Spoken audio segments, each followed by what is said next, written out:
नमस्कार मित्रों, इल्विन क्लासेस के यूट्यूब प्लेटफॉर्म पे आपका बहुत बहुत स्वागत है। मेरा नाम विवेक है। सामान्य मतदान हो रहे हैं लोकसभा के 2024 के 7 चरणों में होने वाले हैं। अंतिम चरण का चुनाव बाकी है। 4 जून को परिणाम आ जाएगा और देखते हैं कि राज गठबंधन की सरकार बनती है या इंडी गठबंधन की। आज हम बात करेंगे कि क्या मतदान हो रहा है, सामान्य मतदान हो रहा है, उसमें व्यवधान कैसे होता है। अगर कोई व्यवधान करता है, व्यवधान जैसे बूथ कैप्चरिंग, साधारण भाषा में मशीन को पटक देना। आप देखे होंगे एक वीडियो वायरल हो रहा था, उसमें किसी ने आया मतदान देने और उसको ईवीएम मशीन को ही उसने पटक दिया। क्या क्या कार्रवाई हो सकती है, क्या अधिकार हैं, किसके पास वह अधिकार है, आइए इन मुद्दों को हम टटोलते हैं। सामान्य मतदान प्रक्रिया में व्यवधान तथा चुनाव आयोग की शक्तियाँ हाल ही में निर्वाचन आयोग से तात्पर्य भारत का निर्वाचन आयोग है। जन प्रतिनिधित्व अधिनियम 1951 की धारा 58(2) और 58(a)(2) के सेक्ट ऑफ द आरपीए अंग्रेजी वर्जन है के तहत मणिपुर में 11 मतदाता केंद्रों और अरुणाचल प्रदेश में 8 मतदान केंद्रों पर 19 अप्रैल 2024 को हुए मतदान को अमान्य कर दिया है। इलेक्शन कमीशन ऑफ इंडिया ने जन प्रतिनिधित्व अधिनियम 1951 की विभिन्न धाराओं के अंतर्गत 11 मतदान केंद्र मणिपुर के थे और अरुणाचल प्रदेश में 8 मतदान केंद्रों पर 19 अप्रैल को जो मतदान हुए थे उसको अमान्य घोषित कर दिया गया है। इसीलिए यह बिंदु चर्चा में है। इन मतदान केंद्रों पर पुनर्मतदान 22 अप्रैल और 24 अप्रैल को आयोजित किए गए थे, संपन्न भी हुए।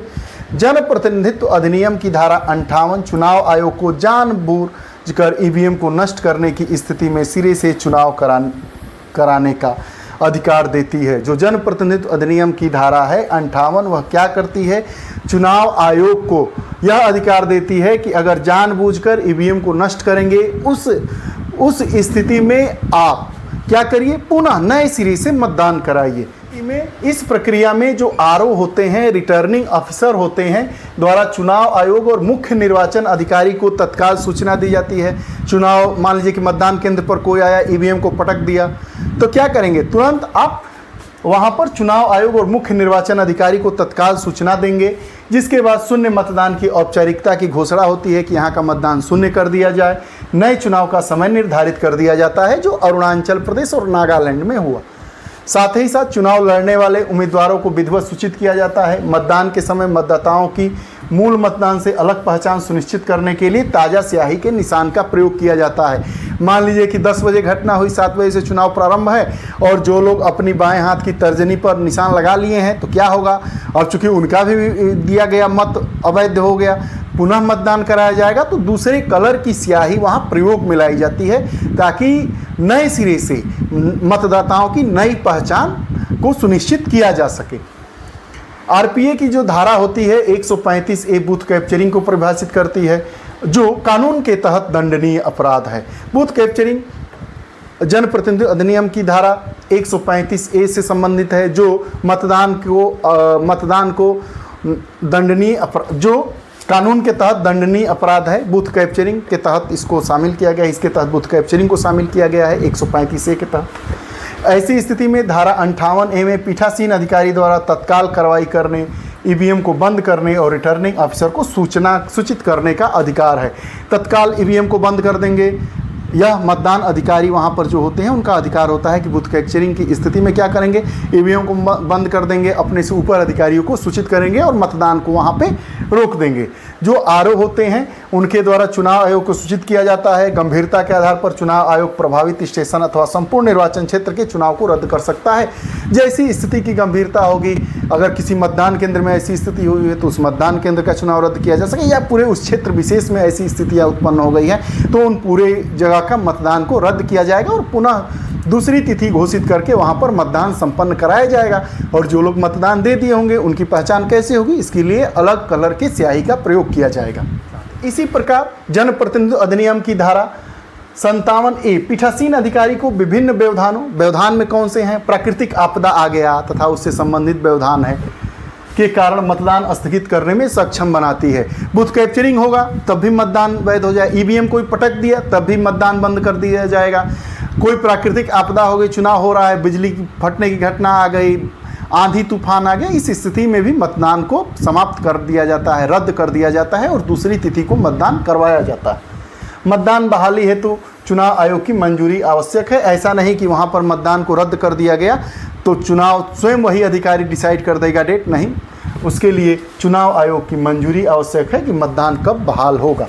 साथ ही साथ जो हमारी जनप्रतिनिधित्व अधिनियम 1951 की धारा 52 है, किसी मान्यता प्राप्त राजनीतिक दल के उम्मीदवार की मृत्यु के कारण 3-4 तरीके से चुनाव रद्द किए जाते हैं। अगर मतदान के पहले अगर नामांकन भरा हुआ प्रत्याशी मर जाता है तो चुनाव रद्द हो जाता है।